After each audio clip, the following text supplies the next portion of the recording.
Aujourd'hui interviendra Philippe Jordan, qui est directeur des projets au sein du pôle et référent sur la partie énergie, et Arnaud Philibert, qui est fondateur de la société Edel Énergie.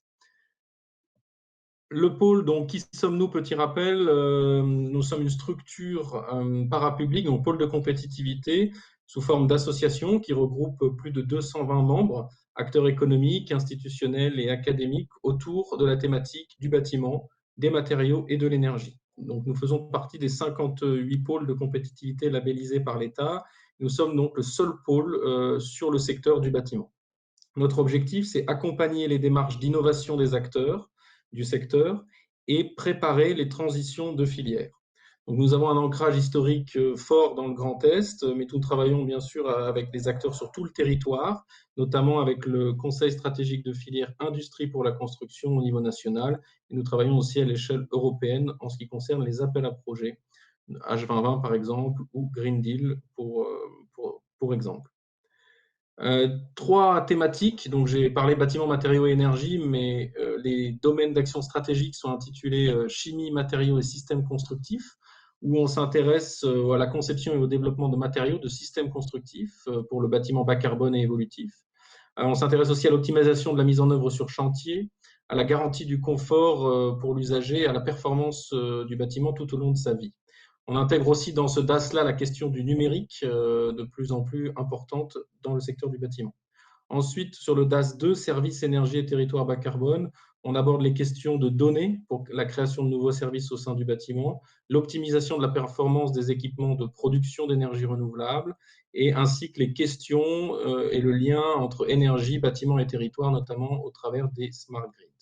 Dans le troisième DAS, économie circulaire, on va parler de traçabilité des matériaux, d'éco-conception, de développement et structuration des filières de recyclage et de réemploi. Trois activités principales, donc faciliter l'émergence, la structuration, le suivi, la labellisation des projets d'innovation collaboratifs, à minima donc entre entreprises et académiques, animer un large réseau donc d'acteurs et proposer des services d'accompagnement sur les transitions de filière, les trois principales transitions de filière actuelles, donc numérique, énergétique et environnementale.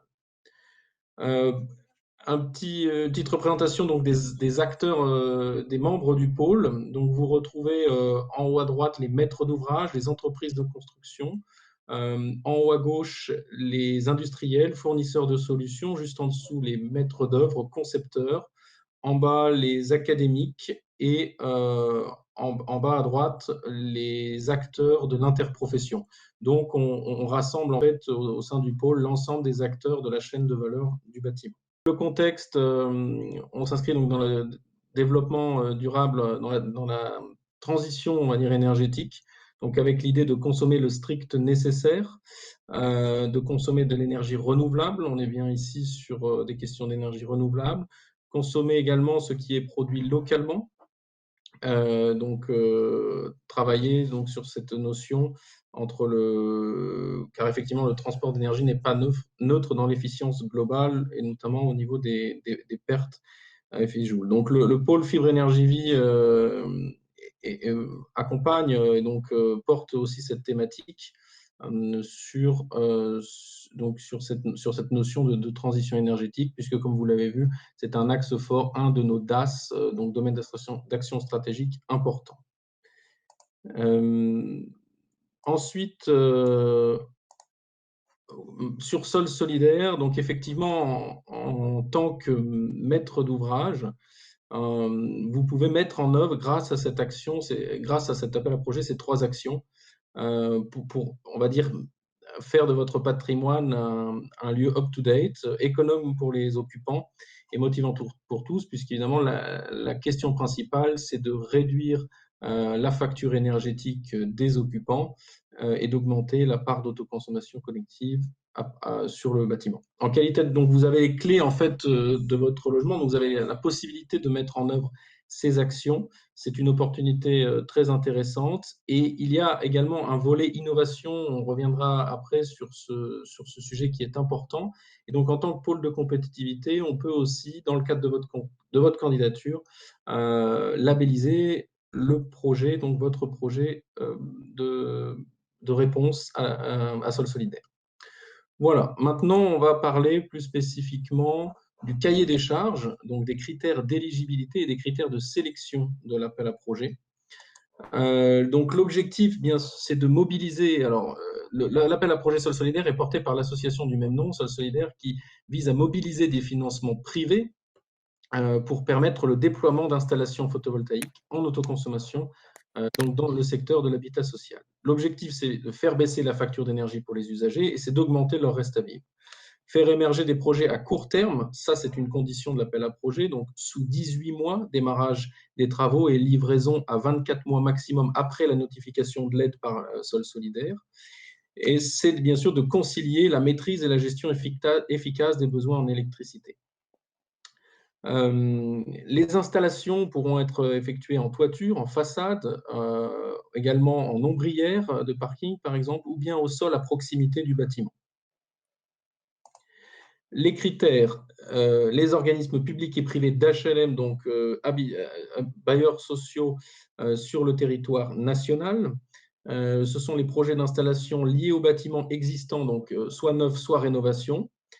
Seuls les projets d'autoconsommation collective, donc on parle d'autoconsommation collective lorsque la fourniture d'électricité est effectuée entre un ou plusieurs producteurs et un ou plusieurs consommateurs qui sont liés au sein d'une personne morale organisatrice. On parle bien donc, comme je vous le disais, d'installations qui peuvent être toiture, façade ou ombrière ou au niveau du sol à proximité du bâtiment. Les limites de puissance installées sont fixées entre 10 et 250 kWh crête maximum, avec un prérequis au niveau de l'autoconsommation moyenne qui est de 75% et du taux de couverture qui est de 15%. Donc l'autoconsommation moyenne, la production consommée sur le site par rapport à la production totale, et le taux de couverture, c'est la production consommée donc sur le site par rapport à la consommation totale du bâtiment.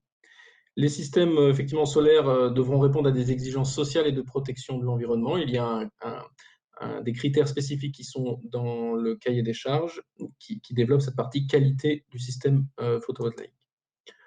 Sur les coûts, donc ensuite, les coûts qui sont éligibles, on parle dans des coûts d'investissement au niveau d'installation des productions, des équipements de production, des équipements associés, des systèmes de gestion, des systèmes de mesure, de stockage et d'ingénierie. Les coûts d'exploitation, maintenance, supervision, frais fixes du tarif d'utilisation des réseaux publics d'électricité pendant une durée de 5 ans, et les frais qui pourraient être induits en toiture, par exemple, pour un renforcement de charpente, donc ils seraient limités à 15% du coût total éligible.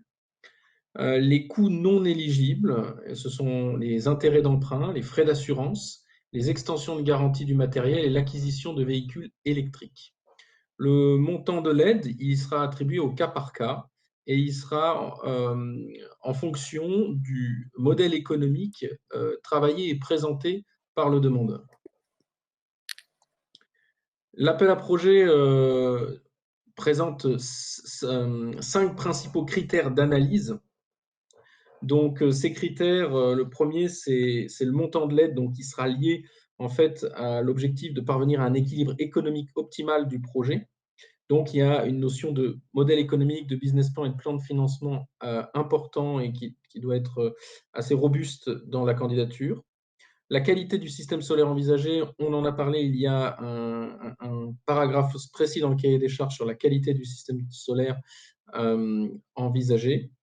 Le niveau de réduction des factures d'électricité des locataires, donc il va falloir déterminer l'effet levier sur les factures du projet, donc l'économie permise aux différents locataires.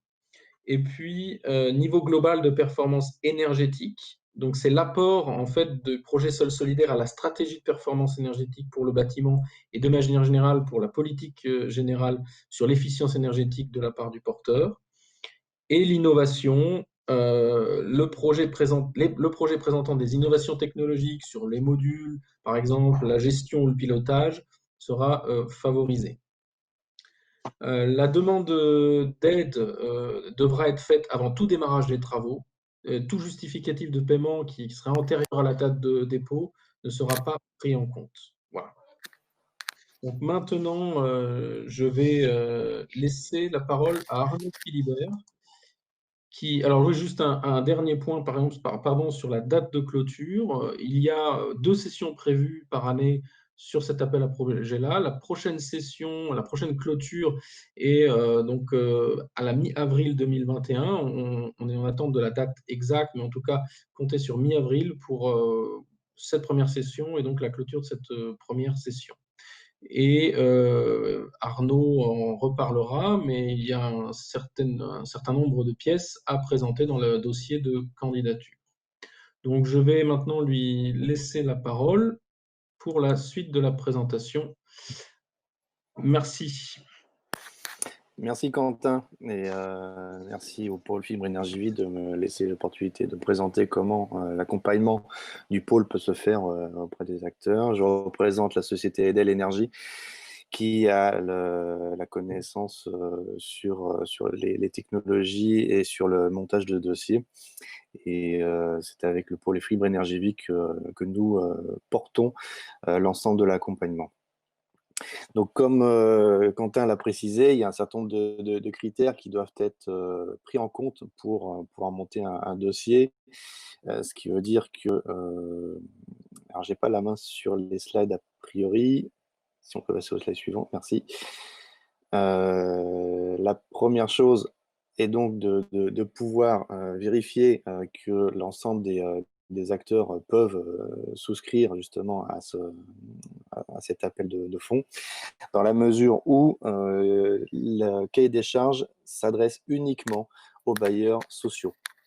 On insiste bien sur ce point-là. Il s'agit d'autoconsommation collective, voire étendue, mais elle s'adresse uniquement à certaines catégories d'acteurs que sont les bailleurs sociaux aujourd'hui. Donc, c'est opportun parce que la cible des personnes qui sont en période en difficulté, on va dire, financière et donc généralement énergétique, sont celles visées. Et donc les bailleurs sociaux ont d'autant plus le pouvoir de se constituer personne morale organisatrice. C'est dans vos statuts. Si vous êtes bailleur social, vous n'avez pas besoin de monter une filiale pour cela. C'est toute la beauté en fait de ce projet-là, c'est que d'un point de vue statutaire, il n'y a pas de création de filiale à monter, et donc il faut simplement qu'on puisse vérifier que statutairement vous êtes bien inscrit sur le registre des bailleurs sociaux et que du coup l'opportunité de se monter en PMO est actée d'emblée. Alors, nous avons bien entendu toute une grille pour la qualification des bailleurs qui passe de la lecture des statuts, comparatifs par rapport aux réglementations du Code de l'énergie, de la loi PAC, de la loi énergie-climat, et bien entendu des directives de la Commission de régulation de l'énergie, ainsi que du Code de la construction de l'habitat. Donc, pour ce faire, ce sont des choses qui sont généralement assez naturelles pour des acteurs tels que les bailleurs. Maintenant, nous avons les compétences chez Edel Énergie de pouvoir vérifier tout ça, puisque nous avons un partenariat avec un cabinet d'avocats qui se fait fort de procéder à cette relecture et à l'accompagnement qui s'ensuit. Il y a l'éligibilité technique qui nous faut vérifier dans un premier temps. C'est celle qui généralement pose le plus de questions, puisque un grand nombre d'acteurs peuvent avoir des projets. Il reste à vérifier la maturité de ces projets-là. Est-ce qu'on en est sur une étude de faisabilité déjà disponible, donc un avant-projet simplifié qui soit disponible? La question reste derrière. Et si jamais cet avant-projet est disponible, il faut que l'on puisse vérifier qu'on est bien dans le cadre de l'autoconsommation collective, en respect des nouvelles règles et de la certification RGEPV. Ce critère de RGEPV est extrêmement important dans le cahier des charges pour, bien entendu, s'assurer de la qualité du dispositif et de leur pérennité surtout. Donc, le groupement établira une grille de conformité qui s'assurera que l'ensemble des composants qui sont dimensionnés par les bureaux d'études sont en règle par rapport à l'état de l'art, que tout ce qui touche à la production, à la gestion de l'énergie, ainsi qu'à la mesure, au comptage et à la supervision et le stockage potentiellement sont présents. Ce n'est pas seulement des panneaux solaires et et du câblage. Il y a tout un système de gestion de la performance énergétique. Il faut que l'on reste dans les clous du dimensionnement du projet, c'est-à-dire qu'on reste au minimum à 10 kW crête de production et inférieur à 250 kW crête. Bien entendu, une ferme solaire sera difficilement finançable par ce type de projet. Une vigilance sera apportée à l'ensemble des acteurs de toute la chaîne, que ce soit dans la production, la fourniture, l'installation et la maintenance. C'est pour ça que je rappelle que la labellisation RGEPV est requise pour l'ensemble des acteurs de la chaîne. Et bien entendu, il y aura une vigilance sur l'origine des composants. Idéalement, si les composants sont fabriqués en France, c'est tout à fait ambitionné. Mais au pire, pardon, il faut que les composants viennent d'Europe. On sait naturellement qu'un grand nombre de solutions peuvent venir des pays asiatiques, mais là, l'ambition, c'est de renforcer le tissu économique local dans le même temps, et donc s'assurer qu'on reste dans une fourniture qui soit à l'échelle européenne. Et le troisième point que nous vérifierons, c'est l'éligibilité documentaire, à savoir que chaque dossier n'a pas vocation à suivre un formalisme strict et imposé, mais en revanche, il faut que dans les composantes, on ait le minimum d'informations. C'est pour ça que nous avons choisi de prendre le format d'un avant-projet simple, que tout le monde connaît sur le bâtiment, et donc avec minimum l'intégration du cahier technique, du mémoire technique, les calendriers prévisionnels d'exécution. Je rappelle qu'on a 18 mois pour initier le projet suite au financement.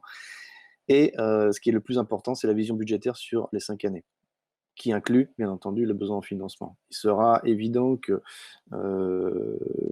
si un projet qui demande la totalité du financement sol solidaire aura moins de chances que quelqu'un qui aura acté soit une dose de financement en interne, soit d'autres partenaires par ailleurs. Et c'est en ce sens que le pôle peut aussi apporter sa compétence. C'est la mise en relation avec un certain nombre de financements, de financeurs et de collectivités, puisqu'il faut bien voir que c'est une opération aujourd'hui qui a une ambition sociale, et donc naturellement un grand nombre d'acteurs économiques et les collectivités seront à même de pouvoir répondre à ce cahier des charges et seront volontaires pour adhérer à ces projets-là.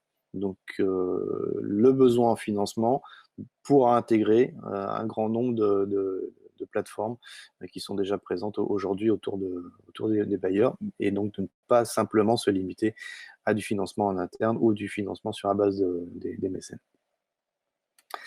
Une fois qu'on a établi justement cette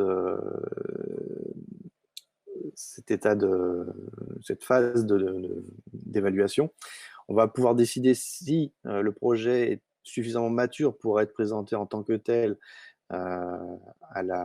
auprès de Sol Solidaire. Je rappelle que les critères de sélection sont déjà imposés, et il faut un certain minimum de maturité technologique et opérationnelle. Il faut aussi pouvoir présenter son cas à un ensemble de mécènes qui auront vocation à financer ou pas le projet. Donc il y a une constitution de montage de dossier, et auquel cas on passe à la phase assistance à maîtrise d'ouvrage de constitution du dossier de candidature, si tel est le cas en termes de maturité de projet. Il y a un certain nombre de projets qu'on peut accompagner qui ne sont pas au niveau de maturité requis, c'est-à-dire qu'on est sur du mode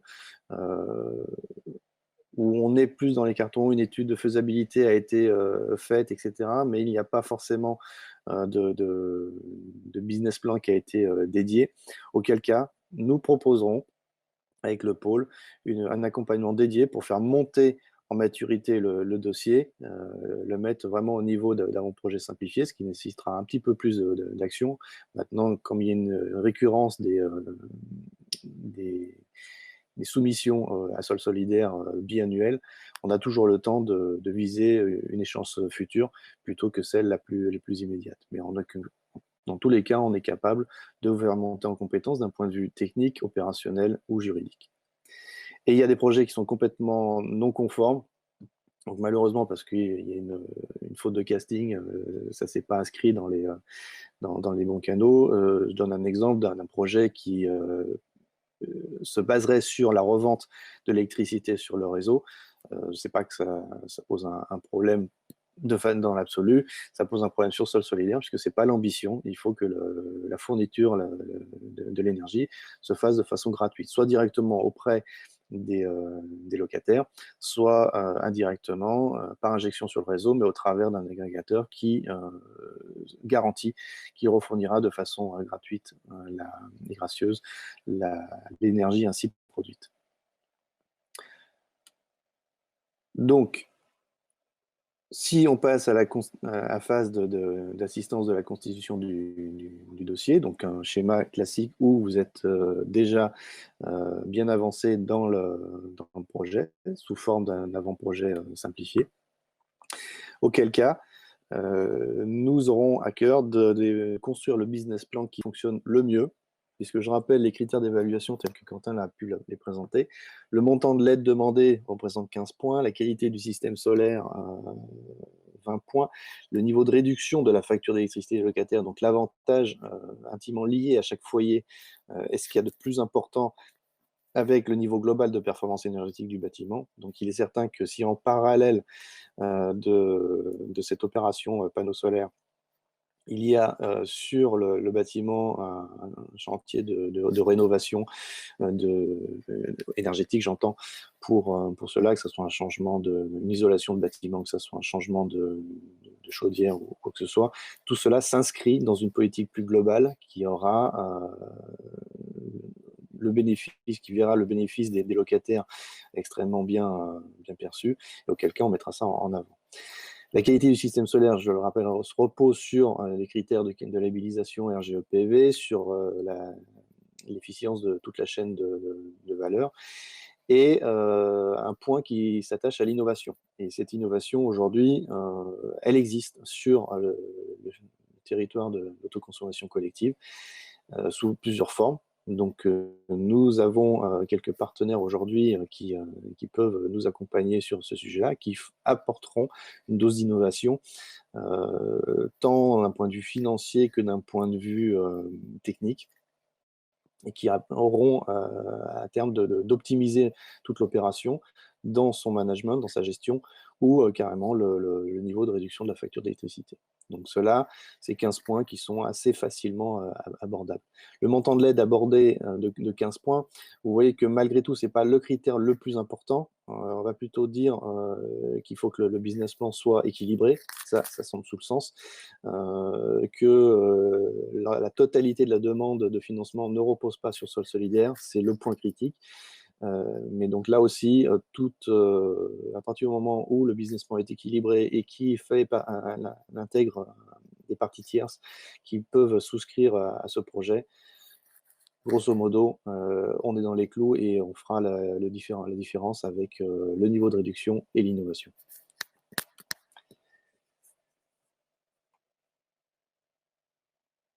Donc, puisqu'on est devant des mécènes qui ont une volonté d'investir dans le projet, chacun des projets, qu'il y a plusieurs projets, clairement, il s'agit d'un concours de beauté. Donc, en fonction des critères qu'on a rappelés précédemment, il va falloir qu'on ait un dossier lisible qui soit non seulement dans les clous, mais qui soit aussi porteur de promesses. On se doute bien de la portée politique que peut avoir ce type de projet, d'autant plus s'il accompagne s'il embarque des collectivités, des élus. Donc il faut que ça soit extrêmement prometteur et qu'on voit la finalité de la chose, qu'on puisse voir aussi la possibilité de rattacher des projets futurs sur le même projet avec la même articulation. Si vous posez un projet en avril prochain, ne vous interdisez surtout pas d'embarquer des projets futurs en septembre suivant et en 2022. C'est toute l'ambition qu'on peut avoir, il faut qu'il y ait un effet boule de neige. Donc c'est ce qu'on va chercher à refléter dans le positionnement, et c'est pour ça que l'accompagnement du pôle est extrêmement important dans la mesure où nous avons effectivement un réseau qui est en place, un positionnement marketing qu'on peut renforcer sur l'ensemble des actions, et cela sera extrêmement plus valorisant pour ça. Je rappelle un critère qu'on n'a peut-être pas suffisamment mentionné, mais le fait que le projet que vous allez monter se fasse sous la tutelle d'un pôle de compétitivité apporte un bonus à l'évaluation. Donc, passer par nous, c'est autant de points gagnés, j'irais, dans l'évaluation intrinsèque de chacun des projets, plus encore que chacune des compétences qu'on peut apporter. La méthodologie, bien entendu, c'est-à-dire que c'est nous qui allons assurer la chefferie de projet du montage de dossiers, et naturellement, il y aura une échéance. Nous avons une convention tripartite entre le pôle Edel Énergie et le bailleur qui est mise en place. Il faut le savoir aussi que nous avons une méthodologie qui intègre un certain nombre d'acteurs, type bureau d'études, qui est tout à fait naturel, avec lesquels on sait travailler aujourd'hui, et qui fait qu'on a la garantie d'un bon plan d'action, du respect de la matrice de responsabilité, d'un calendrier d'exécution. Et nous soutenons de la réunion de lancement, du montage de dossiers. Et nous avons des acteurs qu'on accompagne avec des dossiers qui n'existaient pas, donc on les a fait monter en maturité sur ce sujet-là, et on les accompagnera jusqu'à la soirée mécénat et la soutenance qui est liée. Nous avons bien entendu, comme je l'ai dit, effectivement une compétence qui va jusqu'à ce que la soutenance. Nous aurons à cœur de pouvoir vous accompagner sur cet événement final qui incite les mécènes à pouvoir financer votre projet. Il est bien évident que pour ce faire, nous travaillerons en amont avec les mécènes possibles qui existent, sont déclarés aujourd'hui ou qui ne sont pas encore. On a tout fait vocation à apporter de nouveaux mécènes, à amener de nouveaux mécènes à la table des discussions en amont, hein, pour que lors de la soutenance, finalement, ça soit déjà presque acté. C'est en ce sens que nous allons travailler pour que tout dossier de financement se voit extrêmement bien avancé et que ça ne soit pas une surprise finalement au moment de la soutenance, et qu'on puisse avoir des acteurs qui s'auto-déclarent là-dessus. Je précise aussi qu'un bailleur social peut de lui-même se déclarer mécène sur cette offre et abonder via le projet Sol Solidaire à son propre dossier. C'est pas anodin dans la mesure où l'association Sol Solidaire est apte à fournir toutes les qualifications pour la remise de dons, et ce qui, donc, d'un point de vue comptable, vous permet à vos bailleurs de pouvoir optimiser un investissement comme celui-là, puisque ça passe sous forme de dons, et avec tout l'intérêt économique qu'on peut lui apporter. Il y a un certain nombre d'éléments que nous pouvons offrir de façon optionnelle, et je reviens, pardon, sur mon slide, qui commence par un accompagnement juridique, comme j'ai pu l'indiquer tout à l'heure. Nous avons des avocats aujourd'hui qui seront là à même d'apporter leur soutien sur tout montage contractuel, que ce soit d'abord sur la clarification de ce que c'est qu'une PMO et ce que ça veut dire pour vous, même si les statuts vous incitent à le faire, et d'avoir un accompagnement sur le montage contractuel si jamais il y a une quelconque fourniture d'énergie, un agrégateur d'énergie ou un distributeur d'énergie.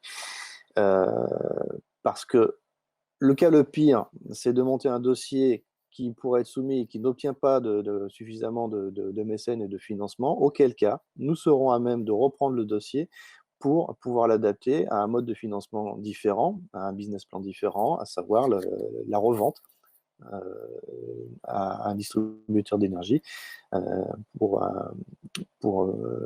trouver une autre source de financement, et tout ce qui aura été fait en amont pourra être complètement réutilisé pour ce faire. Donc là aussi, l'accompagnement juridique vous permettra de pouvoir transformer le projet tel que vous l'avez monté pour le valoriser différemment, autrement, sans perte d'énergie. Nous avons, comme je l'ai dit, des bureaux d'études qui nous accompagnent. Donc, on est tout à fait à même de vous suggérer certains confrères qui pourront vous aider dans l'étude de faisabilité.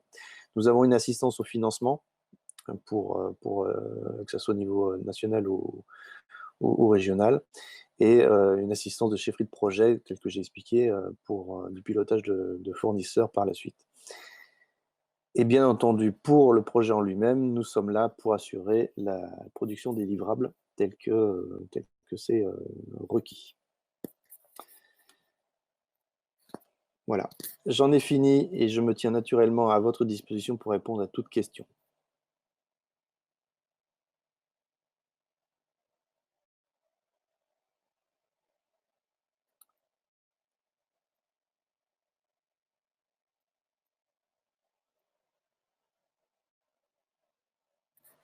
Pas de questions pour le moment. Aujourd'hui, je peux préciser que nous accompagnons des bailleurs sociaux qui avaient cette ambition-là de venir sur ce terrain de l'autoconsommation collective, qui avaient pu déjà initier des études sur le sujet, et qui malheureusement étaient restés dans un carton pour des problématiques de financement pur, dans la mesure où l'équilibre aujourd'hui de rachat, enfin, l'équilibre financier n'est pas forcément le plus opportun quand on regarde les tarifs d'achat, d'autant plus avec ce qui vient d'être voté ce matin à 5 heures du matin par l'Assemblée nationale, avec les tarifs d'achat qui ont été potentiellement revus. Donc cela augure de grandes batailles, en tout cas économiques, sur toute la chaîne. Aujourd'hui, le parti est pris de ne pas s'attendre à ce qu'un projet d'autoconsommation collective puisse dépendre uniquement des tarifs d'achat. Ce n'est pas la vocation. La vocation de l'autoconsommation collective, c'est d'abord de consommer ce que l'on produit, même si aujourd'hui on demande à produire au minimum 15%, à consommer au minimum 15%, on demande à consommer beaucoup plus que ça. Ça sera un atout majeur dans vos dossiers si vous renforcez cela. Donc, penser à chaque fois que vous avez un projet d'autoconsommation collective, à penser l'ensemble des usages. Ce n'est pas seulement les usages que vous aurez en interne sur les foyers. C'est sûr que sur un panel des bailleurs sociaux, ça sera essentiellement à la consommation des foyers. Maintenant, tout autre projet que vous avez aujourd'hui peut intégrer des acteurs tiers, des usages tiers qui pourraient être tout à fait opportuns. Donc, ne vous fermez pas la porte à tout nombre de cas d'usage. Bien au contraire, c'est toute l'ambition de l'autoconsommation collective que de pouvoir avoir une approche beaucoup plus holistique et beaucoup plus étendue que la simple consommation en interne bâtiment. Quentin ? Oui, Arnaud, merci pour ta présentation. Alors, il y a une question Okay. de Madame Sangar, donc voilà, qui nous dit qu'elle a un souci informatique et qui n'a pas pu nous entendre. Elle voulait avoir plus d'informations sur le partenariat évoqué et débouchant sur la convention tripartite. Voilà, et sur l'accompagnement que pourrait proposer le pôle. Et donc, effectivement, sur le financement de cet accompagnement, par qui il était financement, voilà, la question s'affiche. Donc, Bon, effectivement, vous avez répondu à la question, à savoir que c'est le bailleur qui rémunère l'intervention du pôle fibre énergie vie, et que nous avons une grille tarifaire, bien entendu, qui est en place, avec plaisir pour convenir d'un point téléphonique avec Quentin et moi-même pour voir où vous en êtes et pouvoir vous accompagner de la meilleure des façons, surtout la plus optimisée. Donc avec plaisir, Madame Sangar, pour nous contacter. Quentin, je suppose que tu nous oui, feras oui, une adresse oui. de contact. Exactement. Nous allons donc vous recontacter hein, pour convenir d'un rendez-vous téléphonique. Donc voilà, nous reviendrons vers vous et puis merci pour votre question. Est-ce qu'il y a d'autres questions? N'hésitez pas du coup à poser vos questions via le chat. Je peux préciser que vous avez un rôle à jouer dans la promotion de Sol Solidaire, ne serait-ce qu'en portant la parole. Et pour nous, c'est extrêmement important. Quentin l'a rappelé tout à l'heure, il y a le pôle Fibre Énergie Vie a vocation à est le seul pôle en fait sur le domaine du bâtiment qui existe et donc une vocation nationale. Parlez-en à vos filiales. J'ai pu avoir le bonheur ce matin d'échanger avec des distributeurs, une entreprise locale de distribution de l'énergie qui cherchait exactement ce type de profil qui était monté au niveau Europe pour pouvoir avoir des financements en ce sens et qui n'avaient pas connaissance de Sol Solidaire. Donc portez la parole autour de vous. Il y a un certain nombre d'acteurs, collectivités, acteurs de l'énergie qui recherchent ce type de financement. C'est une opportunité extrêmement bien ficelée que vous avez aujourd'hui. Parlez-en autour de vous. Il y a beaucoup de solutions. Il y a surtout une chaîne de valeur, un nombre d'acteurs extrêmement bien qualifiés aujourd'hui qui sont prêts à porter ces projets-là. Donc, nous avons besoin de vous pour ça. Et j'ai le plaisir de voir Philippe oui, bonjour. nous rejoindre. Bonjour Philippe. Technique, j'aurais même dû intervenir dans la présentation. Bonjour, Philippe Jordan, directeur des projets au pôle Fibre Énergie Vie. Oui, le message que je pourrais adresser en complément, ça a déjà été un peu évoqué, mais c'est qu'il y a vraiment une dimension de responsabilité environnementale là, qui est proposée dans cette démarche Sol Solidaire, qu'on a déjà des dossiers en cours, que le système fonctionne, que le dispositif d'aide est relativement souple et que tout l'accompagnement d'ingénierie qu'on peut faire avant un dépôt final de dossier est vraiment quelque chose d'interactif avec les financeurs. Je ne connais pas d'autres dispositifs qui donnent une liberté équivalente à celle-là pour les bailleurs sociaux. Et il y a une valeur qui est portée, qui est très forte autour de cette notion de transition énergétique, à la fois on a de la production d'énergie renouvelable qui en soi n'est pas quelque chose de très nouveau, mais on y associe quand même de la frugalité énergétique. Ça c'est important et on peut responsabiliser d'une certaine manière les occupants des logements sociaux à la qualité du patrimoine qu'ils utilisent. Et ça c'est une dimension sociétale qui me semble très intéressante à noter, qui est permis par ce dispositif, qui est quand même malgré tout un dispositif technique, puisque ça vient financer de l'investissement, mais il emporte avec lui toute une dimension sociétale. Donc ça me paraissait important de le préciser. Merci Philippe. Est-ce que d'autres questions sont apparues entre-temps? Non, je n'en vois pas d'autres, donc je pense que c'est que nous avons été clairs. Sinon, n'hésitez surtout pas à revenir vers nous, à nous contacter. Vous avez donc nos coordonnées qui s'affichent pour toute autre question ou si vous voulez effectivement qu'on reprenne un temps pour échanger avec vous plus spécifiquement sur votre projet dans le cadre de Sol. Voilà. Est-ce que Arnaud ou Philippe voulaient ajouter quelque chose pour la fin? Moi, je vous remercie, Quentin et Arnaud, d'avoir présenté le dispositif. Puis je remercie les auditeurs qui nous suivent à distance, qui pour certains ont peut-être découvert des choses, qui prennent le temps de consulter le cahier des charges et on est à leur disposition pour la suite.